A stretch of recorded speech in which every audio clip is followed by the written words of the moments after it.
Let's make this pattern. First thing you want to do is to draw a straight line, then you mark from the waist to the hip depth line, from the waist to the crotch depth line.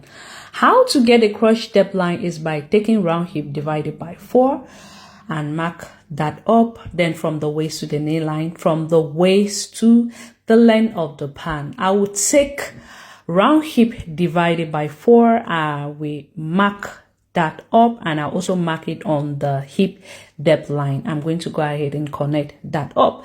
To get the crotch extension is by taking 1/4 of the hip, divide it by 4. Whatever you have, you're going to mark that up, go up by 2 inch and connect it up like this. After doing so, I'm going to go in by 3/4 inch, go down by 3/4 inch, connect it to meet that 3/4 inch and connect it up to meet up this side. Before I do so, I'm going to go ahead now, mark 1/4 of the waist, then plus 1 inch or ½ inch of sewing allowance depending on you. I'm going to go ahead and mark the nipple to nipple divided by 2. Whatever I have, I'm going to mark that up. I will connect it with a straight line.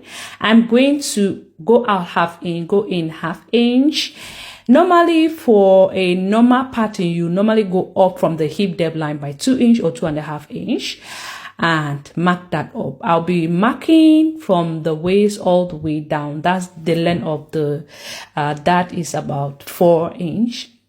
I'm going to go ahead and just connect these points up like this. The next thing I'm going to do is to go ahead now and connect this line up like this with straight line. Once I'm done doing so, take round knee line divided by 2, mark that up and connect it up. Round ankle divided by 2, mark that up, and I'm going to go ahead and connect it up all the way like so.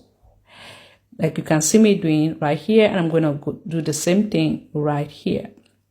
After doing so, I'll be blending up this part so it should not be too sharp. Normally, you're supposed to use your pan curve ruler to connect that part. Once I'm done doing so, I'm going to go ahead and cut that up. Now the back is very easy to go. I'm just going to go ahead and place it on a paper and pin that up so it won't move when I'm working on. I will come here, I will extend that line out. I'll be marking 1 inch all the way down to the hem.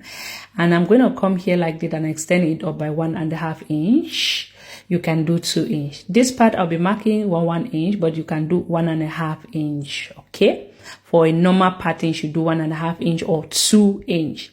At this top part, I'll be going up by 1 inch, but for a normal pattern, you should do 1½ inch. We are working with this a hip of 38 or 36, but if you're working with a hip above that, you should go up by 2 inch. I'm going to go ahead and connect these points up like you can see right here.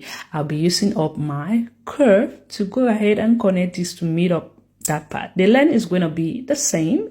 I'll just mark where the knee lines is and the crotch depth line, the hip depth line, because we'll be needing especially the knee line later on. So I'll just go ahead and connect this part right there, and here I'm going to extend it up by ½ inch. You can do up to 1 inch. All right, remember the back is made to be wider than the front. I'm just going to go ahead now and mark up the darts. Normally, the dart of the back is supposed to be longer than the one of the front. For example, if your front is 4 inch, if you went down by 4 inch, for the back, you should do 5 inch or even 5½ inch. We have both the back and the front.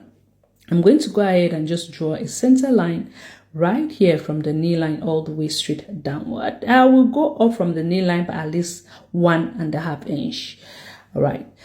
Once I'm done doing so, we are going to go ahead now and just mark about 1 inch from that line that we went up from the knee line.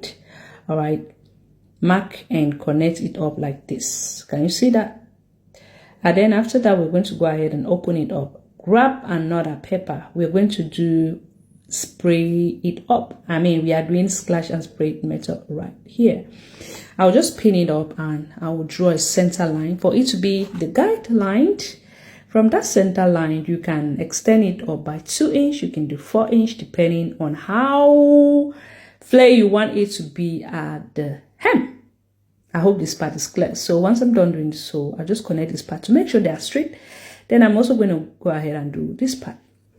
Now I will have to go ahead and add up pepper at the side and connect it all the way to mid down, and do the same thing right there. Once I'm done doing so, we're going to be adding about 1 inch. Okay, add up 1 inch of your allowance at the hem.